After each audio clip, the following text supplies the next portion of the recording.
I'm a lifelong traveler. Even as a little kid, I was actually working out that it would be cheaper to go to boarding school in England than just to the best school down the road from my parents' house in California. And so, from the time I was 9 years old, I was flying alone several times a year over the North Pole just to go to school. And of course, the more I flew, the more I came to love to fly. So the very week after I graduated from high school, I got a job mopping tables so that I could spend every season of my 18th year on a different continent. And then, almost inevitably, I became a travel writer, so my job and my joy could become one. And I really began to feel that if you were lucky enough to walk around the candlelit temples of Tibet or to wander along the seafront in Havana with music pulsing all around you, you could bring those sounds and the high cobalt skies and the flash of the blue ocean back to your friends at home and really bring some magic and clarity to your own life. Except, as you all know, one of the first things you learn when you travel is that nowhere is magical unless you can bring the right eyes to it. You take an angry man to the Himalayas, he just starts complaining about the food.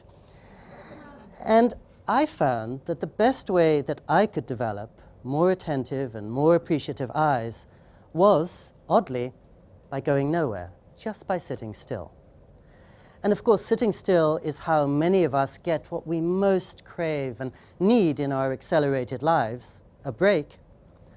But it was also the only way that I could find to sift through the slideshow of my experience and make sense of the future and the past. And so, to my great surprise, I found that going nowhere was at least as exciting as going to Tibet or to Cuba. And by going nowhere, I mean nothing more intimidating than taking a few minutes out of every day or a few days out of every season, or even, as some people do, a few years out of a life in order to sit still long enough to find out what moves you most, to recall where your truest happiness lies, and to remember that sometimes making a living and making a life point in opposite directions. And of course, this is what wise beings through the centuries from every tradition have been telling us. It's an old idea. More than 2,000 years ago, the Stoics were reminding us it's not our experience that makes our lives, it's what we do with it. Imagine a hurricane suddenly sweeps through your town and reduces every last thing to rubble. One man is traumatized for life, but another, maybe even his brother, almost feels liberated and decides this is a great chance to start his life anew. It's exactly the same event, but radically different responses. There's nothing either good or bad, as Shakespeare told us in Hamlet, but thinking makes it so. And this has certainly been my experience as a traveler. 24 years ago, I took the most mind-bending trip across North Korea. But the trip lasted a few days. What I've done with it, sitting still, going back to it in my head, trying to understand it, finding a place for it in my thinking, that's lasted 24 years already and will probably last a lifetime. The trip, in other words, gave me some amazing sights, but it's only sitting still that allows me to turn those into lasting insights. And I sometimes think that so much of our life takes place inside our heads, in memory or imagination or interpretation or speculation, that if I really want to change my life, I might best begin by changing my mind. Again, none of this is new. That's why Shakespeare and the Stoics were telling us this centuries ago. But Shakespeare never had to face 200 emails in a day. The Stoics, as far as I know, were not on Facebook. We all know that in our on-demand lives, one of the things that's most on demand is ourselves. Wherever we are, any time of night or day, our bosses, junk mailers, our parents can get to us. Sociologists have actually found that in recent years, Americans are working fewer hours than 50 years ago, but we feel as if we're working more. We have more and more time-saving devices, but sometimes it seems less and less time. We can more and more easily make contact with people on the furthest corners of the planet, but sometimes in that process, we lose contact with ourselves. And one of my biggest surprises as a traveler has been to find that often it's exactly the people who have most enabled us to get anywhere who are intent on going nowhere. In other words, precisely those beings who have created the technologies that override so many of the limits of old are the ones wisest about the need for limits, even when it comes to technology. I once went to the Google headquarters and I saw all the things many of you have heard about, the indoor tree houses, the trampolines, workers at that time enjoying 20% of their paid time free so that they could just let their imaginations go wandering. But what impressed me even more was that as I was waiting for my digital ID, one Googler was telling me about the program that he was about to start to teach the many, many Googlers who practice yoga to become trainers in it. And the other Googler was telling me about the book that he was about to write on the inner search engine and the ways in which science has empirically shown that sitting still or meditation can lead not just to better health or to clearer thinking, but even to emotional intelligence. I have another friend in Silicon Valley who's really one of the most eloquent spokesmen for the latest technologies, and in fact was one of the founders of Wired magazine, Kevin Kelly. And Kevin wrote his last book on fresh technologies without a smartphone or a laptop or a TV in his home.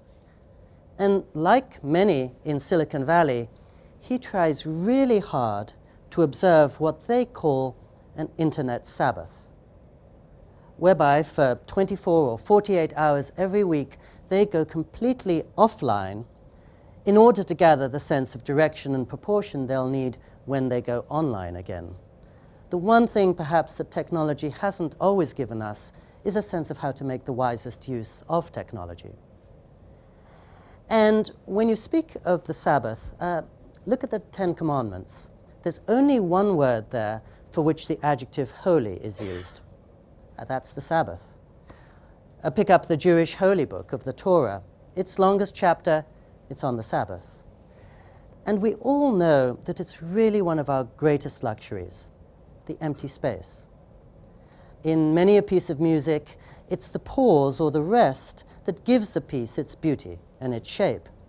And I know I, as a writer, will often try to include a lot of empty space on the page so that the reader can complete my thoughts and sentences, and so that her imagination has room to breathe.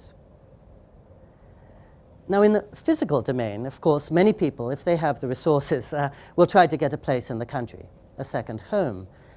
I've never begun to have those resources, but I sometimes remember that any time I want, I can get a second home in time, if not in space, just by taking a day off. And it's never easy because, of course, whenever I do, I spend much of it worried about all the extra stuff that's going to crash down on me the following day. I sometimes think I'd rather give up meat or sex or wine than the chance to check on my emails. And every season I do try to take 3 days off on retreat, but a part of me still feels guilty to be leaving my poor wife behind and to be ignoring all those seemingly urgent emails from my bosses and maybe to be missing a friend's birthday party. But as soon as I get to a place of real quiet, I realize that it's only by going there that I'll have anything fresh or creative or joyful to share with my wife or bosses or friends. Otherwise, really, I'm just foisting on them my exhaustion or my distractedness, which is no blessing at all. And so, when I was 29, I decided to remake my entire life in the light of going nowhere. One evening, I was coming back from the office. It was after midnight. I was in a taxi driving through Times Square, and I suddenly realized that I was racing around so much I could never catch up with my life. And my life then, as it happened, was pretty much the one I might have dreamed of as a little boy. I had really interesting friends and colleagues. I had a nice apartment on Park Avenue and 20th Street. I had, to me, a fascinating job writing about world affairs, but I could never separate myself enough from them to hear myself think, or really to understand if I was truly happy. And so I abandoned my dream life for a single room on the back streets of Kyoto, Japan, which was the place that had long exerted a strong, really mysterious gravitational pull on me. Even as a child, I would just look at a painting of Kyoto and feel I recognized it. I knew it before I ever laid eyes on it. But it's also, as you all know, a beautiful city encircled by hills, filled with more than 2,000 temples and shrines, where people have been sitting still for 800 years or more. And quite soon after I moved there, I ended up where I still am, with my wife, formerly our kids, in a two-room apartment in the middle of nowhere where we have no bicycle, no car, no TV I can understand. And I still have to support my loved ones as a travel writer and a journalist, so clearly this is not ideal for job advancement, or for cultural excitement, or for social diversion.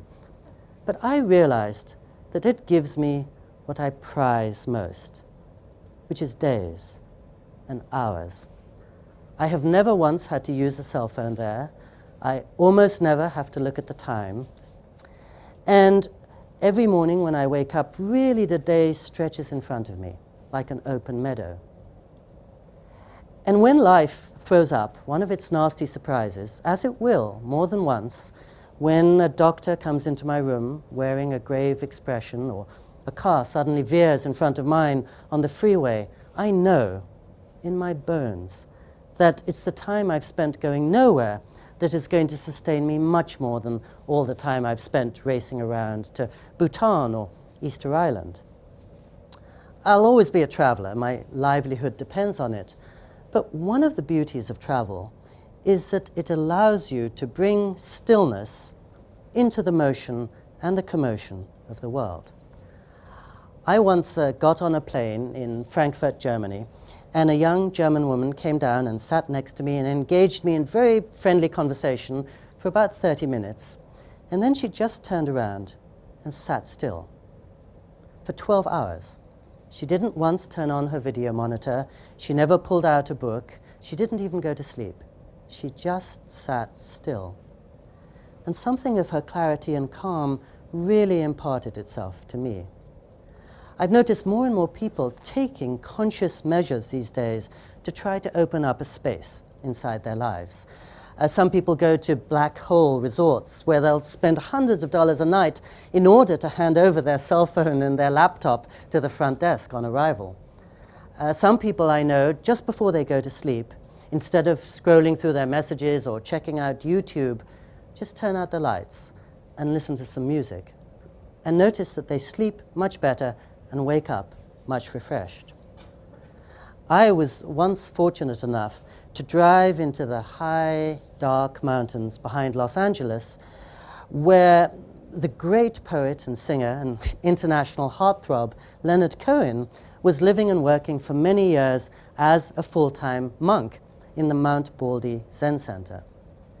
And I wasn't entirely surprised when the record that he released at the age of 77, to which he gave the deliberately unsexy title of Old Ideas, went to #1 in the charts in 17 nations in the world, hit the top 5 in 9 others.